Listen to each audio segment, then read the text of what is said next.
बड़ी खबर के साथ करेंगे। बड़ी खबर आपको बता दें, हरियाणा सिख गुरुद्वारा प्रबंधक कमेटी का चुनाव संपन्न हुआ, शांतिपूर्ण तरीके से संपन्न हुआ। प्रदेश में ये चुनाव प्रदेश में पूरी तरह से शांतिपूर्ण तरीके से मतदान हुआ है। मतदान के बाद कई जगह वोटों की गिनती जारी है, तो कुछ जगहों पर रिजल्ट घोषित किए जा चुके हैं। नीलोखेड़ी में बीबी कपूर कौर ने 693 वोटों से जीत दर्ज की है। ये बड़ी खबर आपको बता रहे हैं। तस्वीरों में भी आप देखिए किस तरह से यहाँ पर जीत का प्रमाण पत्र जो है वो उनको दिया गया है। 693 वोटों से जीत दर्ज की है नीलोखेड़ी से बीबी कपूर कौर ने, और इसी तरह से अन्य जगहों से भी रिजल्ट जो है वो सामने आ रहे हैं, परिणाम घोषित किए जा चुके हैं। और दिन भर मतदान शांतिपूर्ण तरीके से हुआ है। प्रदेश में शांतिपूर्वक तरीके से मतदान हुआ एचएसजीपीसी के लिए। ये बड़ी खबर आपको बता रहे हैं, बड़ी जानकारी आपको दे रहे हैं। हरियाणा सिख गुरुद्वारा प्रबंधक कमेटी का चुनाव शांतिपूर्ण तरीके से संपन्न हुआ और अब रिजल्ट की बारी। रिजल्ट भी घोषित किया गया है कई जगहों पर, तो कुछ जगहों पर अभी गिनती चल रही है। बड़ी खबर आपको बता रहे हैं, बड़ी जानकारी आपको दे रहे हैं। हरियाणा सिख गुरुद्वारा प्रबंधक कमेटी हरियाणा में चुनाव हुए हैं और एचएसजीपीसी के लिए, और इसमें रिजल्ट भी कई जगहों पर घोषित किए गए। कुछ जगहों पर अभी काउंटिंग चल रही है। आपसे थोड़ी देर बाद लगभग सभी जगहों पर रिजल्ट घोषित कर दिए जाएंगे। पहले दिन भर मतदान चला और अब रिजल्ट की बारी। रिजल्ट घोषित किया गया नीलोखेड़ी में, ये रिजल्ट घोषित किया गया। उस वक्त की तस्वीरें आप देख रहे हैं। मिठाई बांटी गई जीत की खुशी में, और इसी तरह से अन्य जगहों पर भी चुनाव जो है वो हुआ और उसका रिजल्ट घोषित किया जा रहा है। गगन सागर हमारे संवाददाता हमारे साथ जुड़ गए अधिक जानकारी के साथ। तो कुरुक्षेत्र से गगन, क्या कुछ ज्यादा जानकारी फिलहाल, क्योंकि पूरा दिन पहले मतदान हुआ, शांतिपूर्ण तरीके से मतदान संपन्न हुआ और अब रिजल्ट की बारी। बिल्कुल हितेंद्र, जिस तरीके से आज पूरे प्रदेश के अंदर जो हरियाणा गुरुद्वारा सिख कमेटी के जो चुनाव हुए थे वो शांतिपूर्ण तरीके से हुए। वहीं कुरुक्षेत्र जिले की बात की जाए तो देखिए 5 सीटों पर चुनाव थे, तो ऐसे में देखिए कई जो सीटों के रिजल्ट भी आ चुके हैं, जहाँ पर देखिए 11 जो वार्ड की बात की जाए तो वहाँ से कुलदीप सिंह मुल्तानी जीते हैं और 12 वार्ड से जो है इंद्रजीत सिंह जीते हैं, और वहीं 15 वार्ड से जो हरमनप्रीत सिंह जो जीते हैं।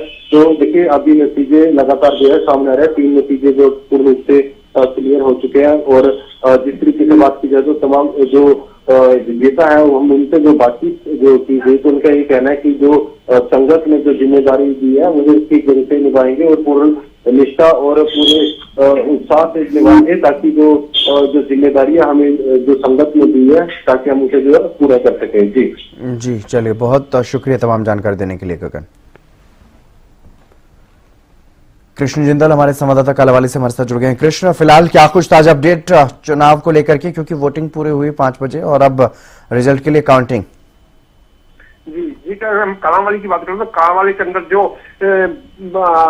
जो हरियाणा सिख गुरुद्वारा प्रबंधक कमेटी के पूर्व अध्यक्ष थे बाबा बलजीत सिंह जद्दूवाल, वो चुनाव हार चुके हैं, और उस तरीके से जो उनके जो सामने उम्मीदवार थे कालावाली जात के बिंदर सिंह खालसा, वो चुनाव जीत चुके हैं। तो वो जो अंतर है जीत हार का, वो करीब 1770 वोट के करीब का अंतर दर्ज किया गया है। और इस तरीके से जो ओहदा में अभी तक जो रिजल्ट है वो मतलब चल रहे हैं, उस तरीके से जहाँ पर एक सूचना मिली है कि जो 1770 वोट से जो बाबा बलजीत सिंह जी हैं वो हार चुके हैं। उसी तरीके से यहाँ पर जो एक रोडी हल्का बनाया गया था, और वहां पर भी जो एक कालावाली हल्के के जो प्रसिद्ध एक बाबा थे बाबा गणेश सिंह चौके वाला, वो भी अपने चुनाव हार चुके हैं। वो भी करीब 1100 वोट से चुनाव हार चुके हैं। उनके जो सामने उम्मीदवार थे वो गस्त के रागी से कुलदीप सिंह वो चुनाव जीत चुके हैं। उसी तरीके से जहाँ पर जो दोनों महान शख्सियां थी जो कि हरियाणा सिख गुरुद्वारा प्रबंधक कमेटी के कहीं ना कहीं अपना प्रभाव रखते थे, दोनों बाबा जो हार चुके हैं। उसी तरीके से जो एक बड़ी जीत पूरा हरियाणा लेवल पे देखी जा रही है कि वो जो बलजीत सिंह जद्दूवाल के सामने जो उम्मीदवार थे बिंदर सिंह खालसा, वो भारी मतों से जीत दर्ज कर चुके हैं। और उस तरीके से हरियाणा में जब बड़ी जीत जो कालावाली हल्के की वही देखी जा रही है, क्योंकि कालावाली के और सीट थी जो जहाँ पर सभी हरियाणा के लोगों की निगाहें टिकी हुई थी कि हरियाणा के अंदर जो भी चुनाव का परिणाम आएगा वो कहीं ना कहीं जो जद्दूवाल बलजीत सिंह जद्दूवाल हैं उनके ऊपर निगाहें थी, क्योंकि ये और सीट मानी गई थी। उस तरीके से बलजीत सिंह जद्दूवाल जी इस चुनाव में अपने पराजित हो चुके हैं, और उनके सामने जो प्रतिनिधि थे वो बिंदर सिंह खालसा वो अपना चुनाव जीत चुके हैं, और जीत का अंतर है वो करीब 1770 वोटों का है। जी चलिए, बहुत शुक्रिया तमाम जानकारी देने के लिए। राजकुमार अंबाला से हमारे संवाददाता हमारे साथ जुड़ गए हैं। राजकुमार, अंबाला में एचएसजीपीसी के चुनाव को लेकर के क्या कुछ फिलहाल अपडेट? जी बिल्कुल, बाला जो भाग है वहां से जो है अप्रत्याशित जो रिजल्ट है वो सामने आया है। हालांकि किसी ने भी नहीं सोचा था कि इस प्रकार का जो एक नुमाइंदा है जिसको कोई भी नहीं जानता और वो इस चुनाव में जो है जीत हासिल करेगा। हालांकि बड़े बड़े दिग्गज जो थे वो इस चुनाव में खड़े हुए थे और पैसे का और बल का सब प्रयोग किया गया था, लेकिन बावजूद इसके सबको पटकनी देते हुए जो रुपिंदर सिंह पंजोखड़ा है, जो पंजोखड़ा साहिब हमारे गुरुद्वारा है, उसमें जो है लंगर की सेवा देते हैं, उसको जनता ने जो जिताया है, क्योंकि वो एक जो है वो ऐसा नुमाइंदा है जो सिक्खी के लिए जो समर्पित है। इसके साथ साथ जो है उनका स्पष्ट तौर पर कह रहा है कि वो सिक्खी के लिए काम करने के साथ साथ जो सिख परिवार हैं उनके लिए भी काम करेंगे, और जो सिखों के बच्चे हैं उनको हायर एजुकेशन और उसके साथ साथ IAS और जो IPS की ट्रेनिंग है उसके लिए भी इंस्टीट्यूट खोलने के लिए वो काम करेंगे। जी हरिंदर जी, चलिए, बहुत शुक्रिया तमाम जानकारी देने के लिए राजकुमार। तो अलग अलग जगहों से तमाम जो खबरें आ रही हैं, HSGPC का रिजल्ट भी घोषित किया जा रहा है और कई जगहों पर तो रोचक तरीके से परिणाम जो है वो सामने आए, जिस तरह से संवाददाताओं ने जानकारी दी है।